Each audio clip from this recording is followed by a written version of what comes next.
The Nightmare Monologue. Everyone had nightmares as a child, didn't they?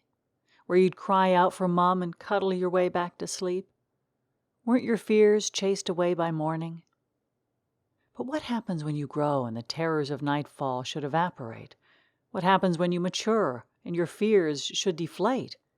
When you still cry out, when still the dawn persists, are your fears chased away as they once were?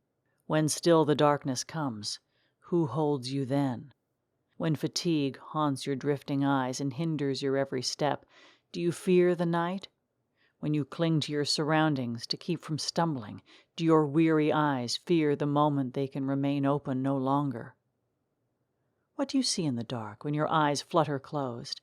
Does exhaustion draw you into a cage where shadows linger and your heart quickens when it should reach its slowest? When sepia talons rid you of waking sentience, what creeps from your conscience? What commandeers your attempts at restoration and renders your slumbers futile? When you fall into that obsidian vast, what incendiary coalesces before you? When it rages, consumes, erupts, do you scream into the void? Does it scream back, or does silence fracture your onyx surrounds, its shards ignite in your flesh? What leaves you reminiscing the Empyrean majesty that once was the emptiness of unconsciousness? What reminds you of the glorious nothingness which bequeaths the sleeps of others? And when you rise in torment, what terrors dance in your waking vision? What shadows linger even as your consciousness returns? As your eyes open, what specters still abide in the dark? Do you believe the reality you return to? Can you tell life from fallacy? Do you quiver? Do you weep?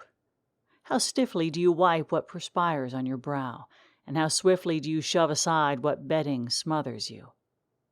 Do shadows caress your skin, bid you shiver beneath the clutches of night? When you know the nightmare has ceased, who makes sure you're breathing? Who halts your trembling? Who in this cyclical horror is your salvation? When sleep's call arrives again, does panic pry your lids from closure? Does your gut churn at what should rejuvenate? How long do your eyes wrestle with your mind? How long does dread with fatigue clinch? When twilight ensnares you once again, do you drown in terror's quagmire? Do you give in to the nightmare?